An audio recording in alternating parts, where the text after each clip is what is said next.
Salve, friend. Mind telling me who you are and what you're doing with that bow on your back?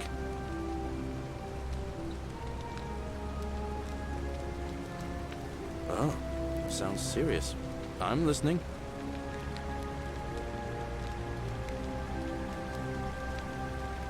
All right, let me see. Stop Fabia going in, but send the new arrival to the empty shrine. Understood. I'll go, but once I'm done, I'll need you to tell me how you know all of this.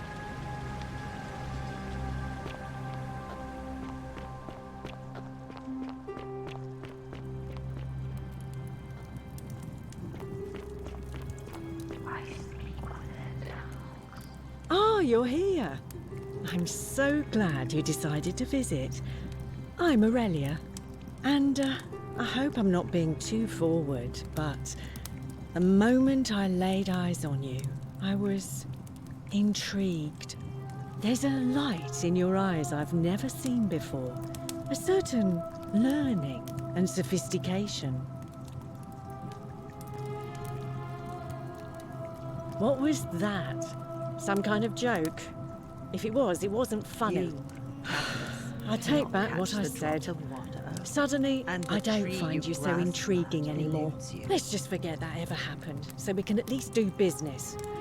So, what brings you to my tavern? All right, see ya.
Shiny.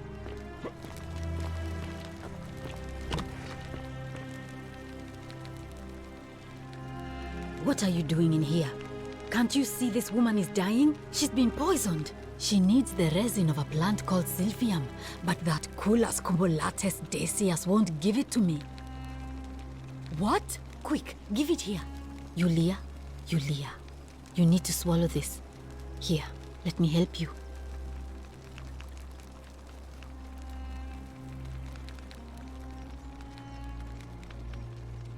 Hopefully, in a moment, she should be able to breathe normally.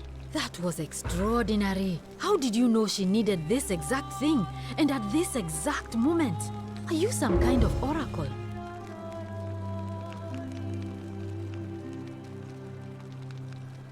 Look, if you don't want to tell me, I won't look a gift horse in the mouth. But no matter. That was like the gods hearing my prayers and intervening. You just saved a person's life, and you should be proud of yourself. She might even be able to thank you herself in a few moments. And maybe she can tell us who poisoned her, and who she meant when she was muttering about that snake's cruel black eyes. In the meantime, I'm happy to help you with whatever it is you need. You made it into the palace. I'm impressed. How is Nevia? Willowback! I should have known. It was under my nose the whole time. That's very helpful. Thank you. If this works, it should settle Rufius down some. I have some right here. Could you do me a favor and give him some of this? He'll just need to swallow a pinch of it. I'm hoping it will avert disaster.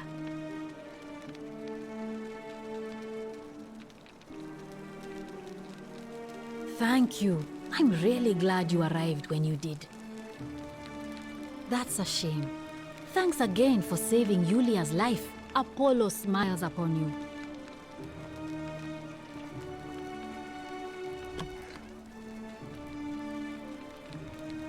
Oh, it's you. Sorry, I'm still a bit out of it. But thanks for trying to help me, I suppose. Was there something you wanted? Lucretia says I'm supposed to rest. As much as I'm grateful that you tried to help me, it's just not safe for me to talk about it. Please, no more questions.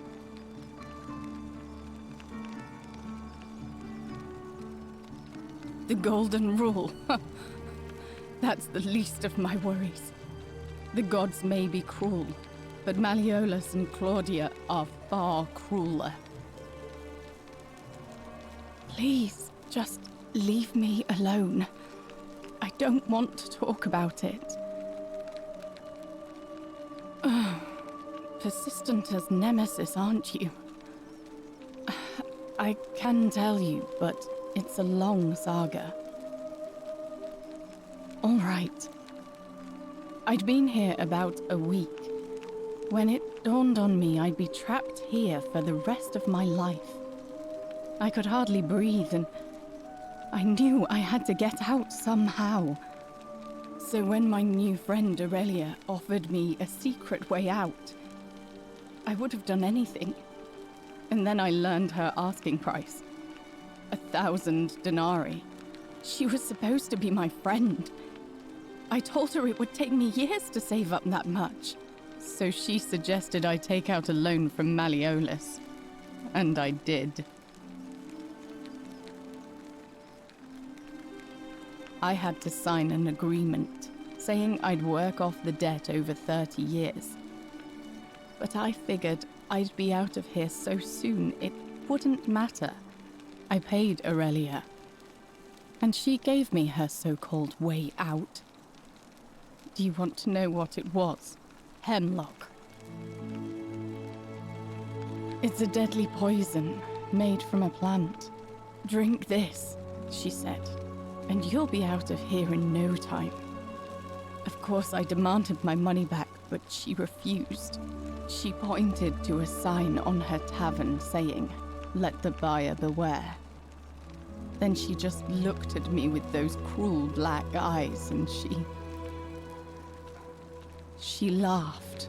She immediately told Malleolus I'd tried to escape without paying him back.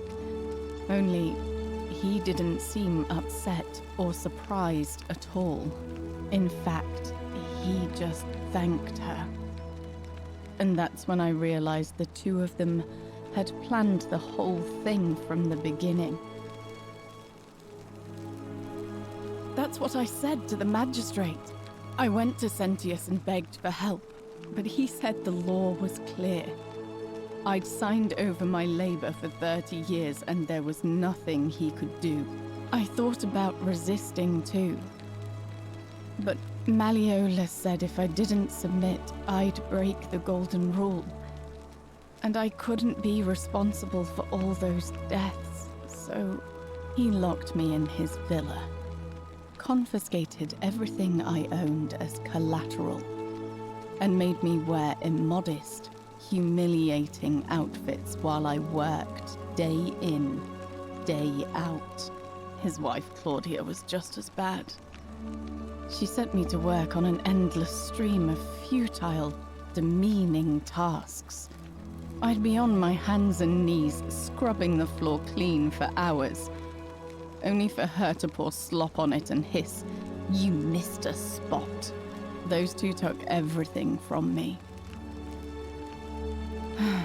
But they forgot to confiscate one thing: my hemlock. I just wanted it to be over, but it seems I messed that up too. Should have drunk all of it. I brought it on myself. I trusted one of the most callous human beings I've ever met, and tried to swindle the other. I don't know how I could have been so stupid. When I've recovered, I expect their thug Domitius will come for me. He'll escort me back to their villa, and I'll be right back where I started.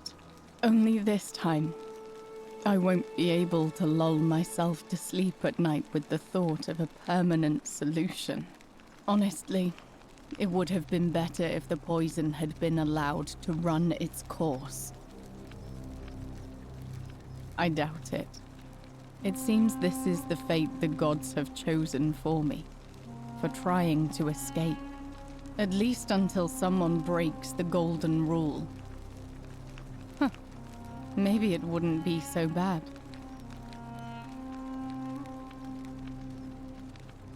A lot. But it doesn't matter. I made a suicide pact with Ulpius last night. He's in exactly the same position as I am. Malleolus and Aurelius set the same trap for him a month after they did it to me. He and I are in this together. He's probably already thrown himself from the bluff into Malleolus's villa by now. If so, I'd never be able to live with myself, knowing I broke my promise to him.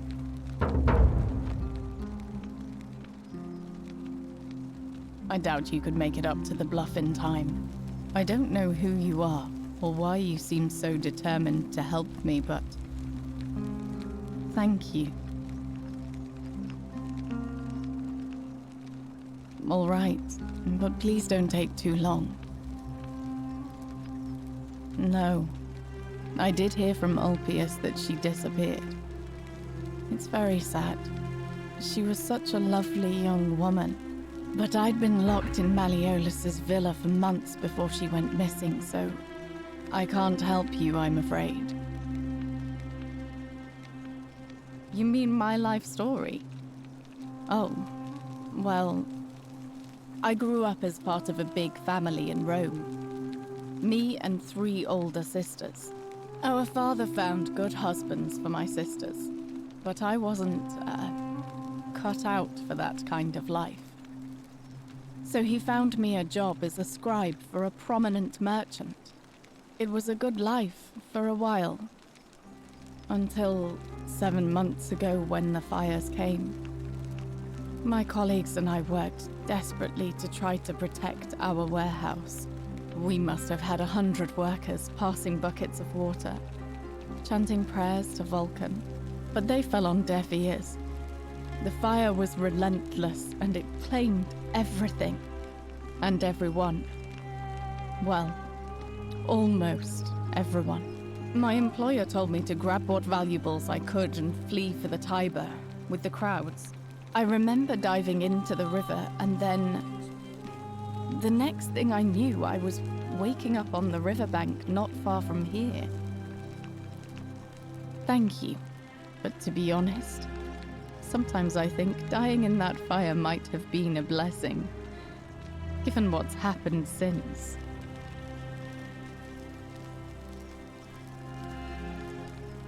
If that's your idea of a joke, it's not funny. Go away.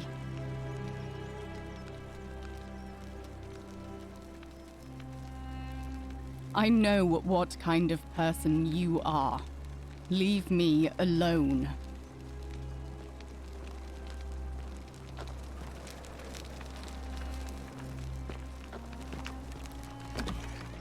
A golden bow, just like Apollo and Diana's. Feeling all right? That's a shame. Thanks again for saving Julia's life. Apollo smiles upon you.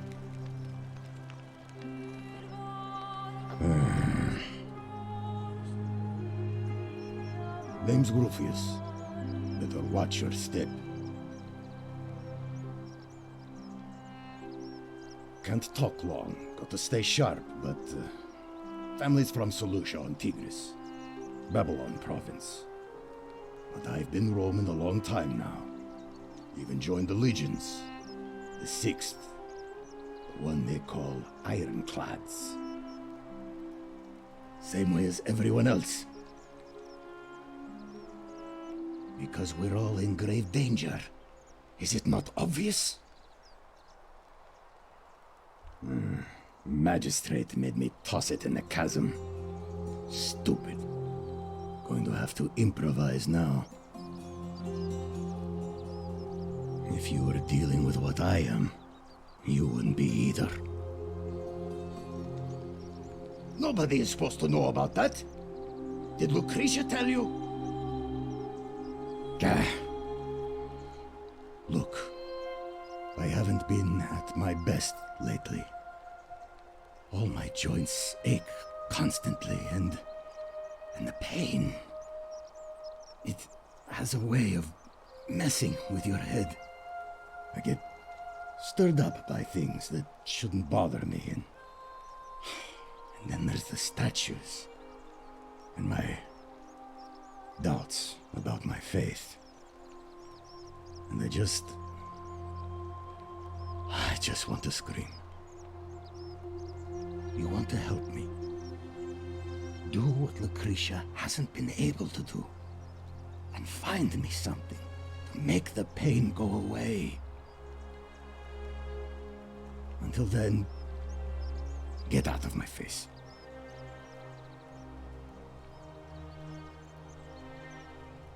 Ah, you again. What about it?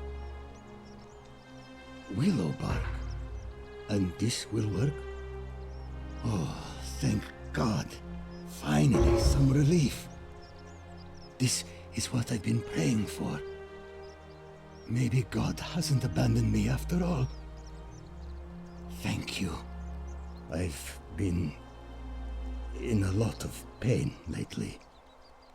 The rheumatism, these cursed statues always watching, and the crisis of faith. It was too much. Started messing with my head. This is exactly what I needed to set it straight again. I owe you one. No, I don't. I did hear a rumor that Aurelia, the tavern keeper, has been offering to sell a way out.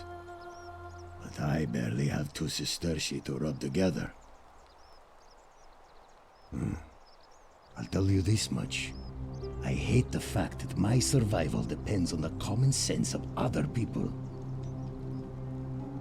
I mean, all these people just bumble along like nothing's wrong, while we're one bad decision away from being wiped out. Like the last lot of people who lived here. Seems like I'm the only one ready for what's coming. Whatever that is. And when it hits, it's everyone for themselves. You've been warned. I don't know. But did you ever get the feeling some of these statues are watching us when we're not looking? Like they're waiting for something. I don't like it. That doesn't help me.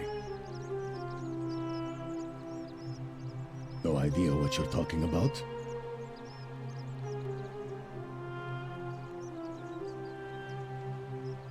Meliodas. Not sure I trust Sentius. Couldn't even protect his daughter in a city without sin. How's he going to protect us?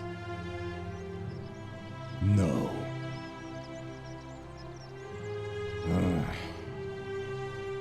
Who do you want me to vote for?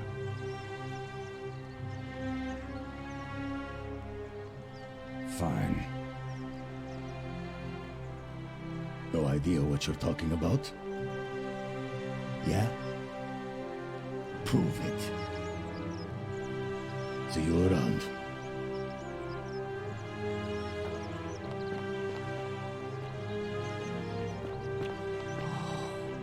Shiny. Salve and welcome. Need something? All right. Thanks again for taking care of our problem. I won't forget it.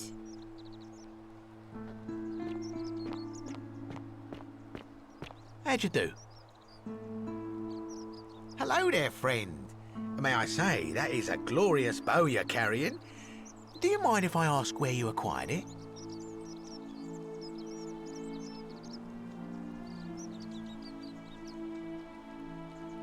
Are you well, stranger? Have you been out in the sun too long? You seem a little confused. Perhaps you should go and see Lucretia in a clinic. Very well, another time.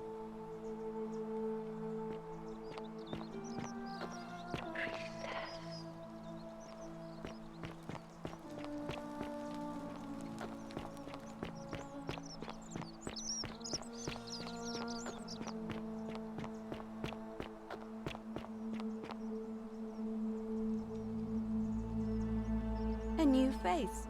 Ave, and may Vesta watch over you. I'm Equitia. To what do I owe the pleasure of this visit?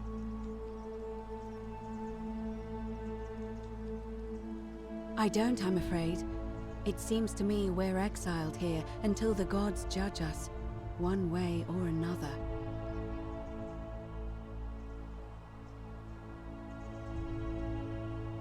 Interesting.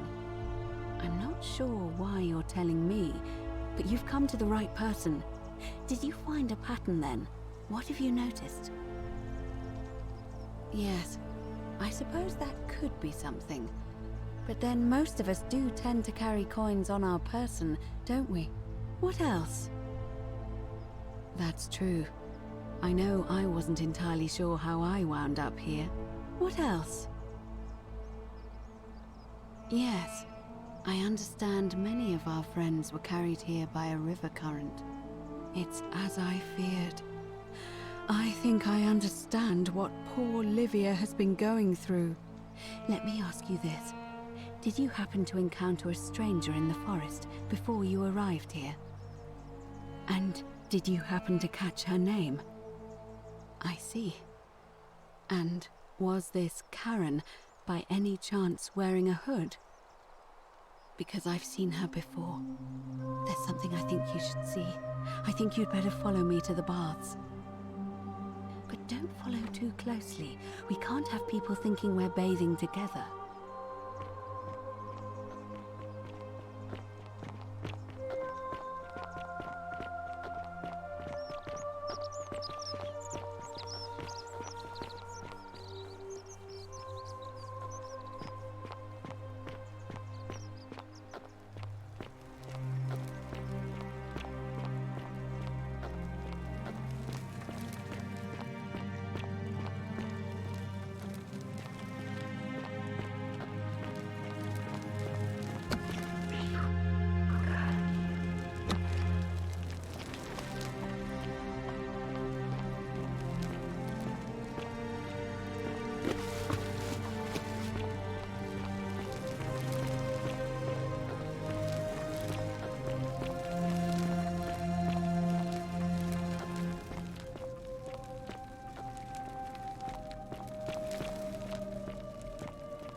All right, you're here.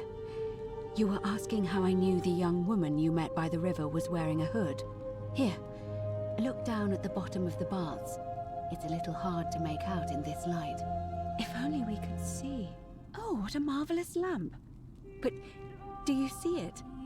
Somebody waking up by a river in a forest to find a hooded figure with a coin. It's just as you described it, only your pronunciation is a little off.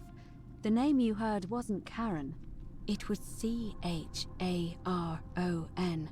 as in Charon, the ferryman of the dead.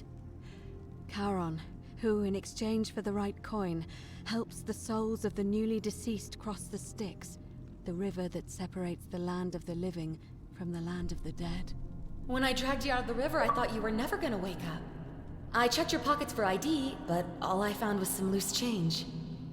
Feels like I've spent my whole life in a dead-end job with an endless commute. Sorry if I sounded cagey, it's just that I don't always get the best reactions when I introduce myself. My name's Karen. I'm so sorry, my friend. I'm so sorry. I take it you know what this means. I'm afraid so. It's all starting to make sense. All these people whose last memory was running from the fires toward the river. It seems none of them escaped with their lives after all.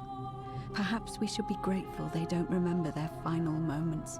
It also tells us that the Golden Rule is the work of Pluto, the god of the underworld, and why his epithet has always been Father of Riches. I know it's a lot to take in, and you look as if you have questions, so I'll try to answer them if I can. That was my first thought too. In the old stories, the underworld was where the souls of the deceased were taken.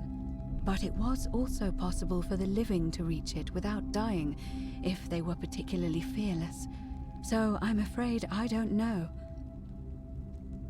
Oh, I'm sorry. I keep forgetting you're not from here. If you were Roman, or even Greek, you would know these stories.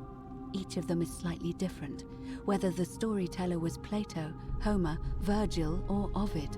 But they always involved the souls of the dead meeting a grim ferryman named Charon on the bank of a river. It was said that he'd help the new arrival cross, only if they could pay him with a coin, an obol. That's why it was once our custom to bury our loved ones with a coin in their mouths. Charon's obol, we called it. Of course, an obol was a kind of Greek coin, because we inherited this knowledge from the Greeks. The only difference is that they spelled it with a kappa, which I suppose means Kharon is closer to the original spelling. To be fair, the ferryman isn't exactly as the poets described, and he, she, they seem to appear to different people in different guises. You say you saw a young woman named Karen with a hood, and I once heard Kabash mention a stranger in a ram headdress named Kerti, and Rufius described meeting a stranger named Kamut Tabal wearing an eagle headdress.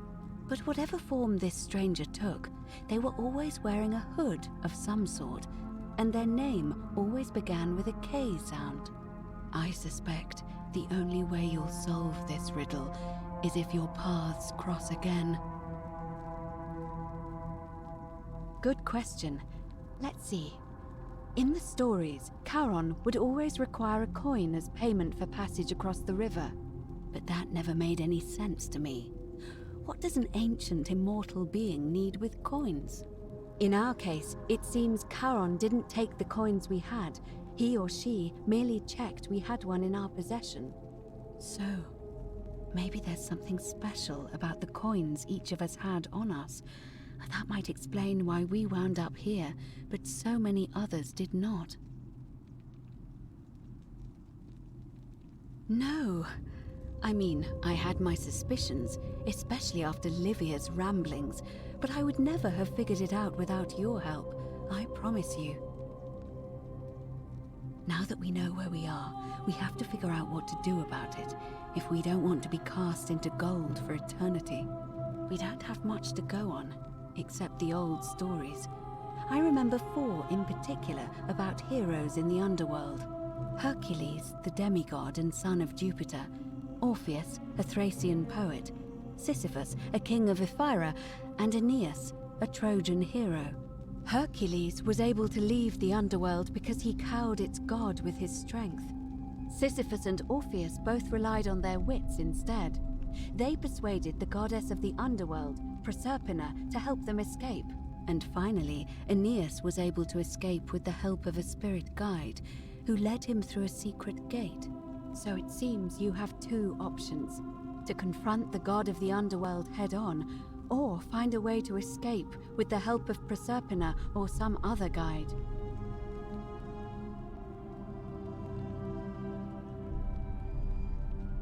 All Romans try to avoid saying it, and the reason is quite simple. He might hear us. You may refer to him as Pluto, if you wish, but you'll only be calling attention to yourself. Do so at your own peril.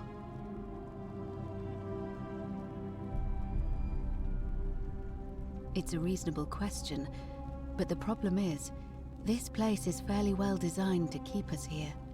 There's no way to climb up the shaft. And even if you could build a ladder big enough, just trying it would break the golden rule. We know that, thanks to the writings left behind by those who've tried. Shh! Is everyone so blunt where you're from? Oh!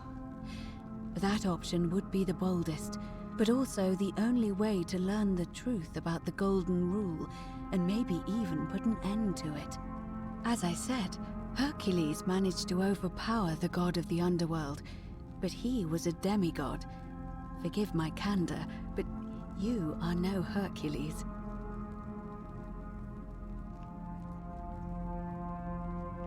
Are you telling me that you can? I won't pretend to understand exactly what that means, but if that's true, then perhaps you stand a chance. So, if you want to confront him, I'll help you as much as I can. Who knows? Perhaps your name will be uttered in the same sentence as Hercules one day. But first, you'd need an audience with you-know-who, and for that, you'll need to enter the great temple overlooking the city. The problem is, the door has been sealed shut for as long as I've lived here, and there doesn't even seem to be a keyhole. I suspect the answer lies in the desecrated obelisk in front of it. I'm not sure if you noticed, but there are 4 plaques missing from its base. It looks as though somebody, or a series of somebodies, forcibly removed them, and in doing so, dishonored and angered our divine keeper. If you could recover and replace all 4 of those missing plaques, I imagine he might be willing to receive an audience again. It's the towering stone monument with 4 sides and a pyramid-shaped head that stands before the great temple, a dedication to the god of this place. You'll find them all over Rome, but of course they were looted from Egypt many years ago. It seems one of them made its way here too, although how is a mystery.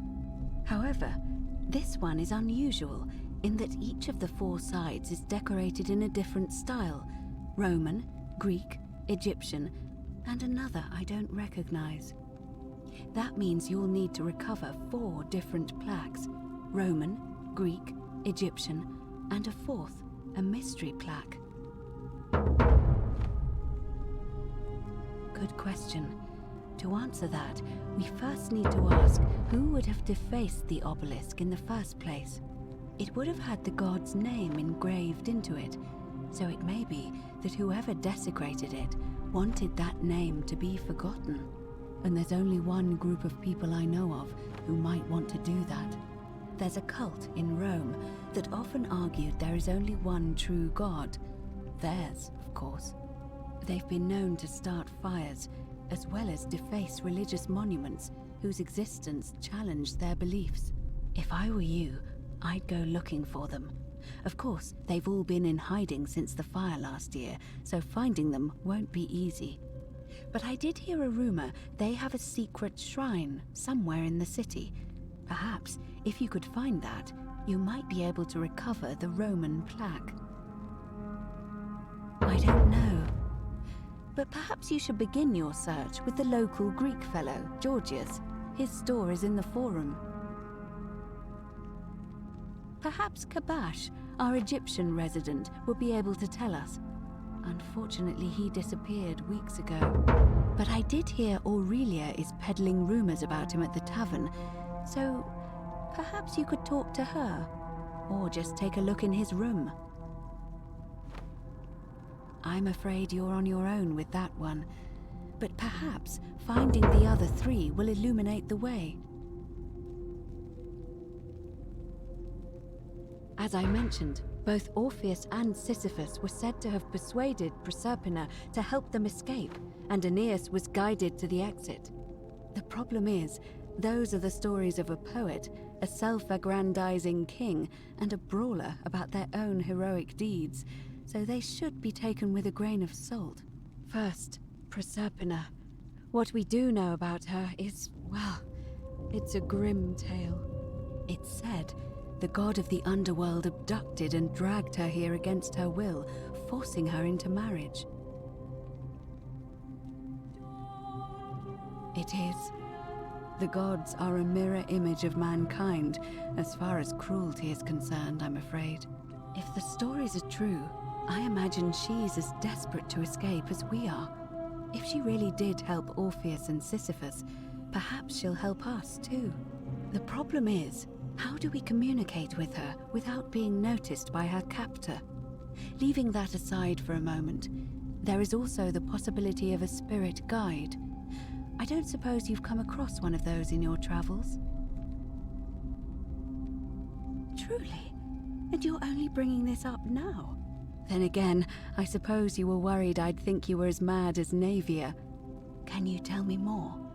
Is it the same voice? What kinds of thing does it say? Fascinating. Perhaps she is a benevolent spirit. Or perhaps... Perhaps you're hearing the voice of Proserpina herself. If she has indeed been abducted, it would make sense for her to speak in cryptic whispers to avoid detection. Tell me, has she told you anything that might lead you to the way out?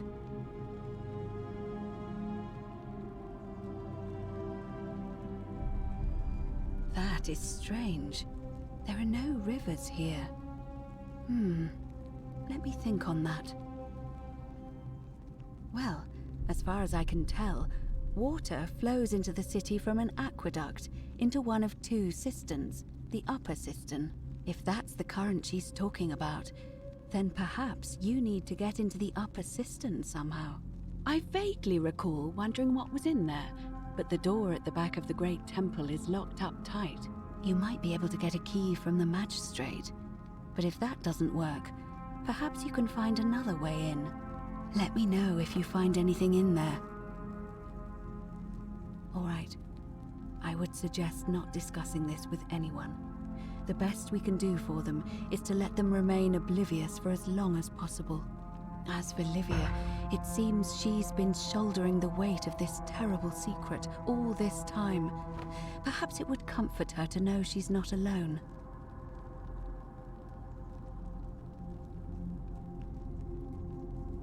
In any case, time is of the essence, so you'd best begin. May Fortuna guide you. Although you may not need her with Proserpina on your side.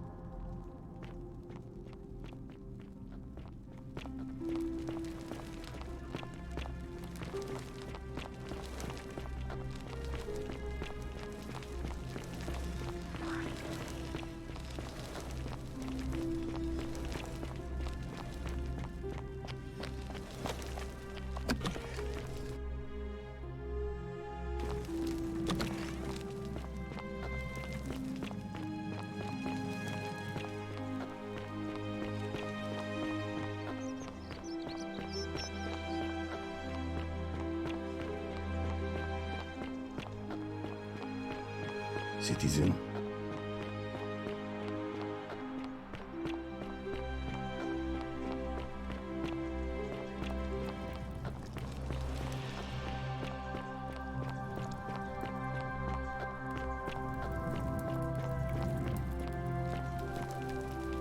Just as the ocean accepts the rivers of all the world, so this place accepts all the souls.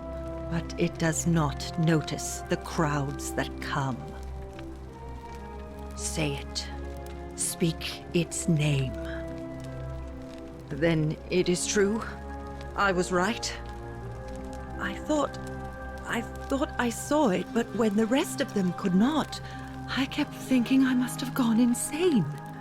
I had to tell myself it was true over and over again, until I wasn't sure if I was deceiving myself. I must apologize if my words seem cryptic. I'd found comfort in reciting the Metamorphoses by our great poet Ovid. He gives such an uncanny description of this place. I cannot help but wonder if he himself came here. Would you like to hear it? I will do my best to remember the relevant verse. There is a downward path, gloomy with fatal yew trees. It leads through dumb silence to the infernal regions. The sluggish Styx exhales vapor, and by that way, the shadows of the newly dead descend, entombed with full rites, and the ghosts of those, at last, given proper burial. The wide, thorny waste is cold and pallid, and the newly arrived shades are ignorant of the road that leads to the Stygian city, where Black Dis has his cruel palace. As the ocean accepts the rivers of all the world, so this place accepts all the souls, and is never too small for any populace, nor notices the crowds that come. There the bloodless shadows wander without flesh or bone. Some crowd the forum, some the house of the ruler of the depths. Others follow their trades, imitating their previous lives. And still others incur punishment. I hope I have done it justice, and now we share a secret. It's as if you've lifted a great burden from my shoulders. Thank you, friend. I think I should rest.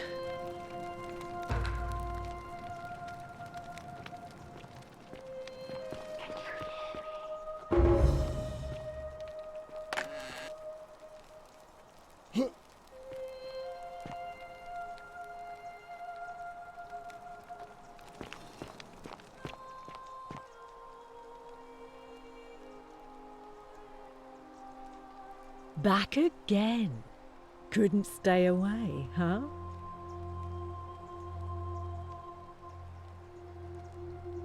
You know, normally I'd expect you to buy me a drink before asking if I want to get out of here. I guess that went right over your head. Never mind. As a matter of fact, I do know a way out. I'm happy to tell you all about it, but this is valuable information we're talking about, and I don't just give it out like some cheap oracle. So, how badly do you want it? Is it worth, say, 1,000 denarii to you?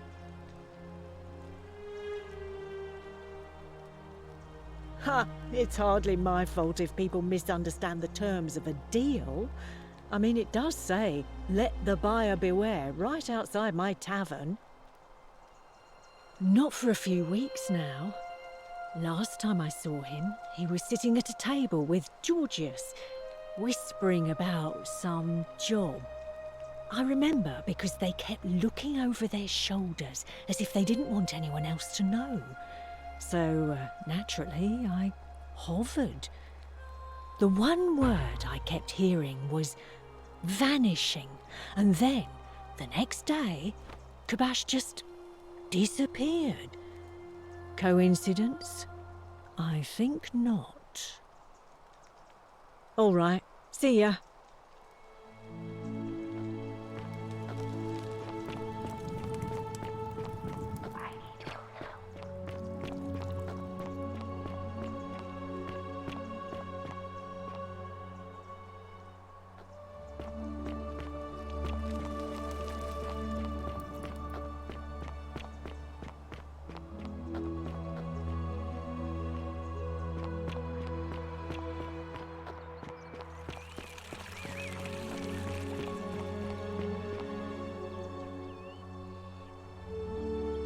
Malleolus isn't receiving visitors at the moment, it being election day.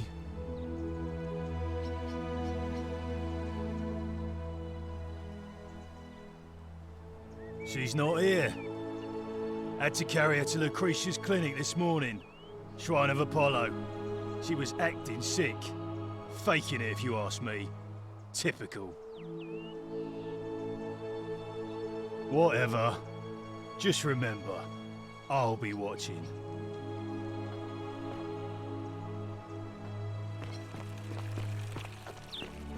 Citizen, we're finally alone. I assume you already know who I am. May I know your name?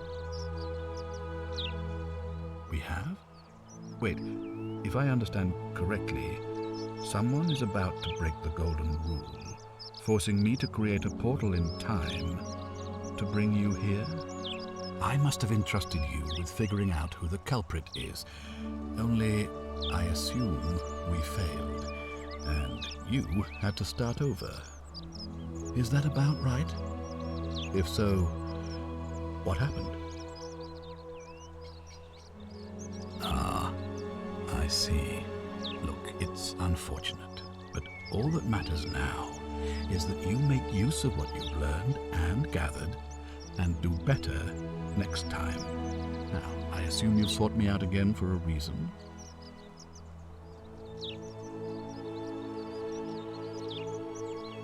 I think it's best if I hang on to it. You mean to ask, why am I unwilling to trust a newly arrived non-citizen with access to our water supply, the lifeblood of this city? I'm sorry, but that is simply out of the question. Yes, our water supply. From you. I wasn't born yesterday. Poisoning a city's water supply is the oldest trick in the Codex. Quite literally. Aeneas the Tactician wrote a siegecraft manual for military commanders some 300 years ago, recommending the poisoning or pollution of cisterns. And I'm beginning to wonder if the culprit we're looking for might, after all this, be you. Perhaps it was a mistake on my part to place so much trust in you.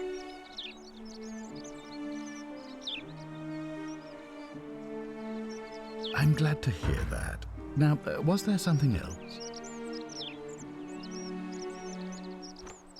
Sextus Sentius Imperiosus is my name, though magistrate is the proper way to address me. Before I wound up here, I was a decurion in the cavalry of Imperial Rome, helping protect civilization from the barbarians. It's a cavalry officer. I had 30 men under my command. This was my uniform. As magistrate, I usually wear a toga, but today I may need to survive long enough to create the portal for you, so it seemed prudent. My men and I were at the Emporium in Rome as honor guard for a visiting dignitary arriving upriver by barge. Now, the port is usually bustling, but just as our guests arrived, waves of people began running toward the river from streets and alleyways in every direction. They were trying to escape a terrible fire. Unfortunately, the crowd sent my horse into a panic, and I remember it losing its footing by the water's edge. The next thing I knew, I was waking up on a riverbank not far from here in the company of some stranger. I went looking for my horse and discovered that lonely temple. You can probably figure out the rest. I was elected 7 months ago, uncontested because of my command experience. Since then, there's been growing agitation for another election. They're supposed to be annual, but I agreed to hold it sooner, hoping it would placate my constituents. Unfortunately, it just seems to have emboldened certain elements instead. Very well. If I did, I'd have led these people out of here already.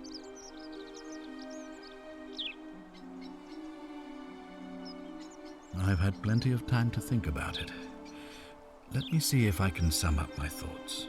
I've always considered my guiding star to be the well-being of the Roman people.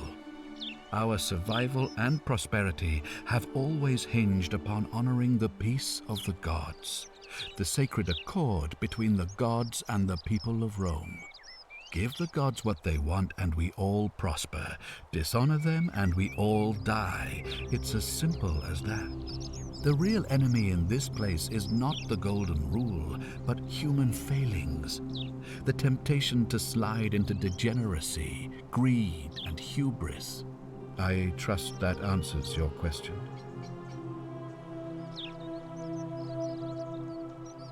Ask them. Good. Now, was there something else you wanted to discuss? Of course. What is it?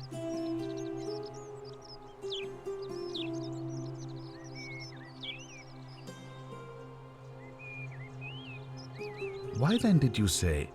it doesn't matter. It looks like you'll have to continue your investigation. Now, was there anything else you wanted to ask? You mean Duilius? Releasing him is out of the question, I'm afraid. That man is a liability we simply cannot afford. Perhaps you're not aware he was caught multiple times, sneaking around in places he should not have been. Look, I can see where you're going with this. You think me cruel. I assure you that is not the case. You may not be aware of this, but it was not so long ago, during the Republic, the law of the 12 tables would have required that he be killed as soon as he was born, owing to his deformities. Here we see to it that he has food, water, and shelter, and most importantly, he is able to continue living. A privilege that would be taken away from all of us were he to be released and commit the crime of trespass. The man has no self-discipline, poor comprehension of what is going on around him, and is an incorrigible rule breaker. I will not jeopardize the lives of my people so that one man can go free. Now, was there something else? Thank you. I'll be waiting here for news.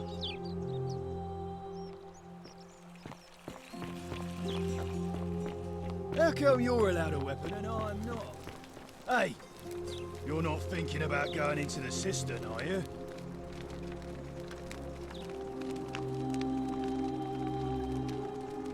Good. You'd be eaten alive, little runt like you. Nobody's told you about Hannibal? Ugh, why do I have to do everything round here? So, there was this guy called Hannibal, right? Funny accent. Used to go down into the cisterns looking for junk he could clean up and sell. One day, a few weeks back, he comes out and tells me the cisterns are haunted. Said he could hear spirits wailing. Of course, nobody believed him, because who trusts a Carthaginian, right? Anyway, a few days later, he goes back in. And hours go by, and he hasn't come back out, yeah? So I go down after him, and it's dark. But in the distance, I can just make out his body, sprawled out on the ground, and hunched over him was something that made my blood run cold.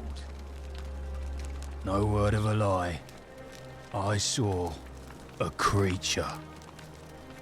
Like the corpse of a man who'd been flayed, and it was eating Hannibal. What any sane person would have done. I legged it out of there and put a sign at the door to warn the others. Well, it's your funeral.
Now, I make this solemn promise to you, good citizen. Did you just scale the wall to my villa somehow? I must remember to have words with that buffoon Domitius. Well, why have you risked life and limb to see me? Look, if I had a Roman plaque in my possession, I'd be happy to sell it to you, but I don't, so I can't. I trust you can see yourself out. Through the door this time. There's a key just beside it.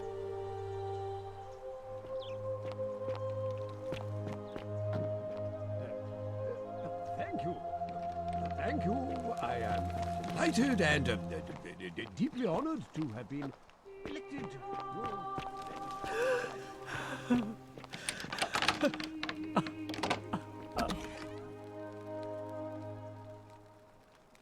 You're not supposed to be in here.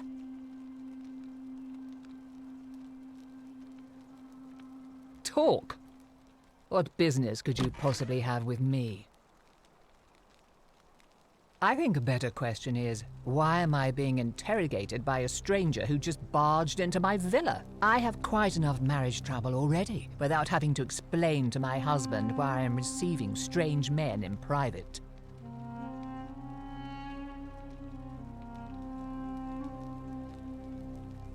The dainty little thing from next door? Of course not. As much as I despise her father, I would never lay a finger on that poor, sweet child. Well, I've had quite enough of this. Domitius, come quickly. We're being robbed. Do I need to call Domitius? Get out!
Feeling all right?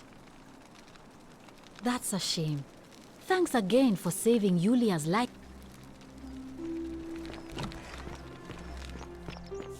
Oh, shiny.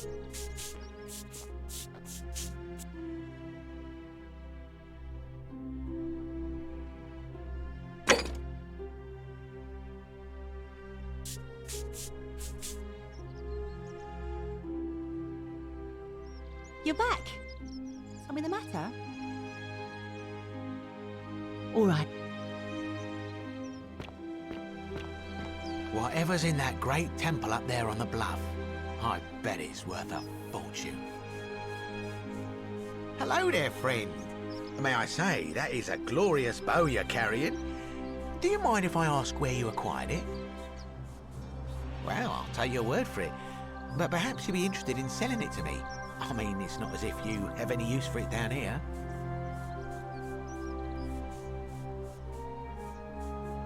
Now you're talking, I'm interested. How about 100 denarii?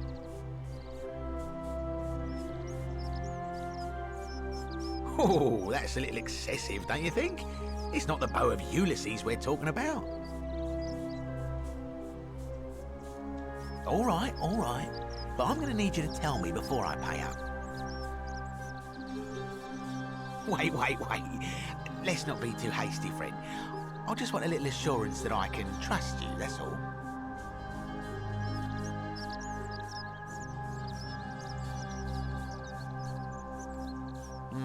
I suppose you're right. All right, you drive a hard bargain, but here's your money. Now, the location of that bow. What? But I already knew that, you imbecile. Everyone knows that.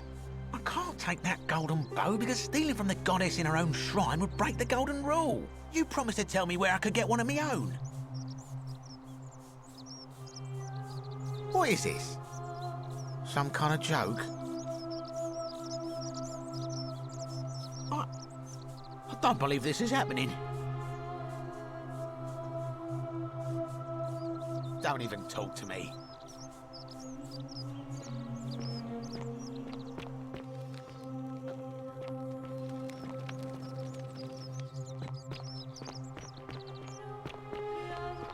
Salve.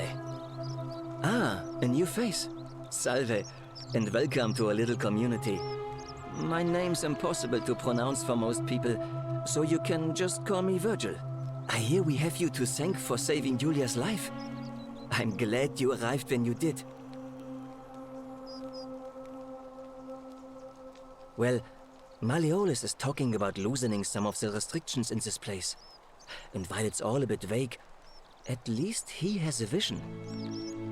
My vote isn't for sale, if that's what you're asking. Nice to talk to you.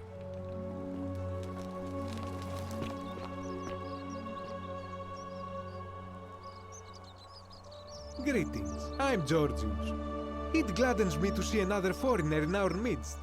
We must stick together, you and I. My friend, your words intrigue me more and more. But yes, very well, ask me what you will. Ah, I knew this day would come. I do not wish to lie to you, my friend, but even discussing this matter is dangerous. Please, let us leave the live coals safely beneath the ash. Very well, but the magistrate would not look kindly upon this, so please keep it to yourself.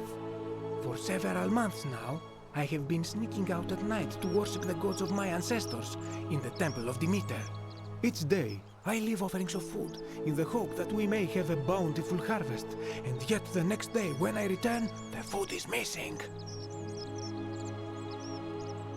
So I ask, who or what is devouring the food in this temple? Stranger still. Once I sat in front of my shop like the 100-eyed Argus until dawn to see if I could spot a thief going in, but do you know what I saw?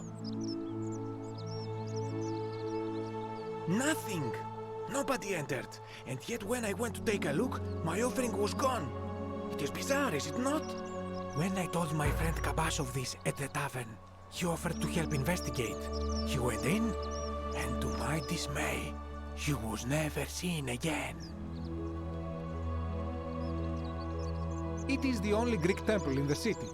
Head towards the baths, and it is the last building on your right.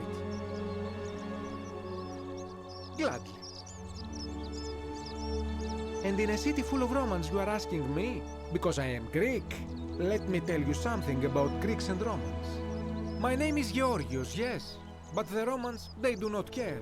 They hear me say Georgios, and they think, ah, he must mean Georgius. Good Roman name. They do this all the time. They see us worshipping Zeus, they copy us, but call him Jupiter. They take Hades and call him Pluto, Persephone, Proserpina. I am flattered that they copy our ideas, but why must they change the names? Do they want credit for making it all up? Do they want to forget where it came from? At first, I pull my hair out. After a while, I give up, and I become Georgius the Roman. I accept the world is Romana. Plus, I have no hair left to pull. But my point is this. If you want to know who stole an old Greek name, look no further than the sticky-fingered Romans. The plague you seek was pilfered from a collection of old Greek relics by none other than Dully. He cannot help it. Like a typical Roman, he likes shiny things, especially those that once belonged to my people. And besides, it makes him happy. So I say, let him keep it. I believe he still has it with him, in his cell, just opposite the Temple of Demeter.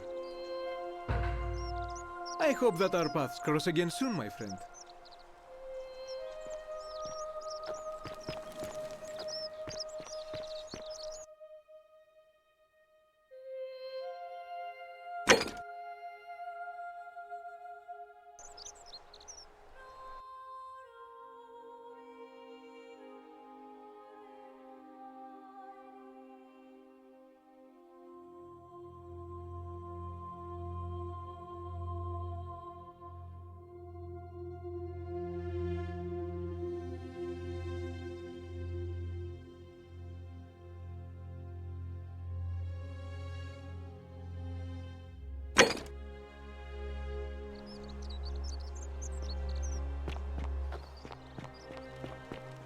Don't you just love springtime? Salve again, friend.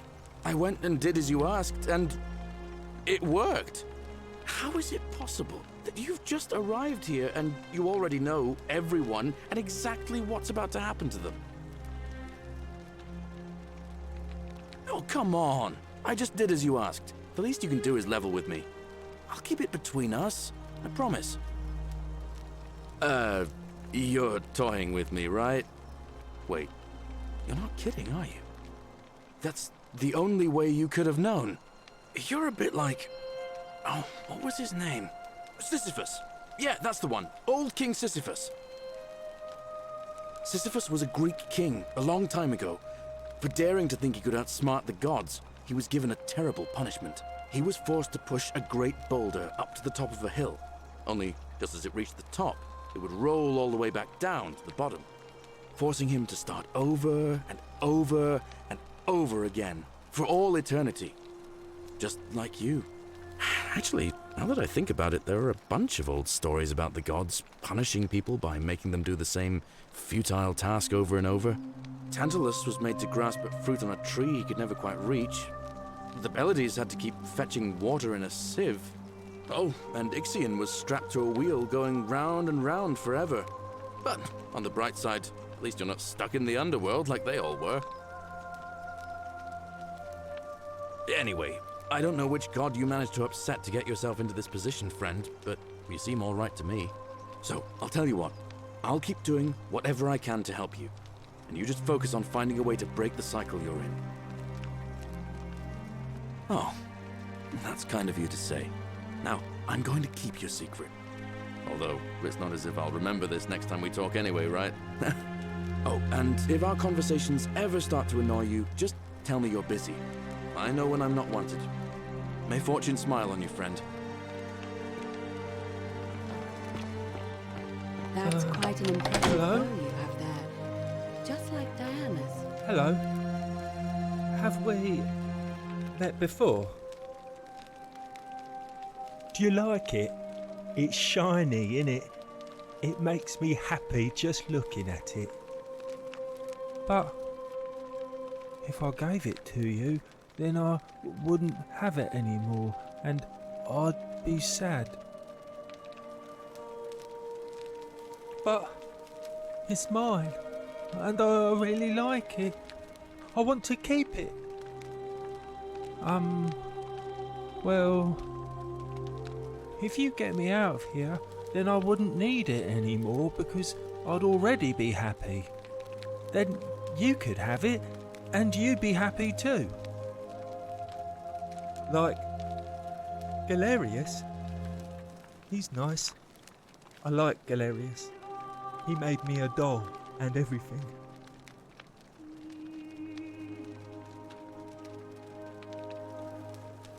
I don't think he likes me.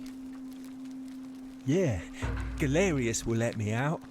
Then you can have my plaque and everyone will be happy.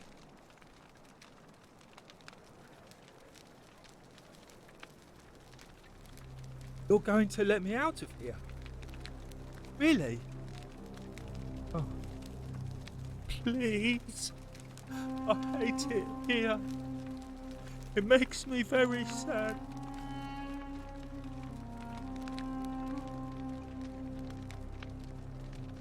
You're mean. I don't like you.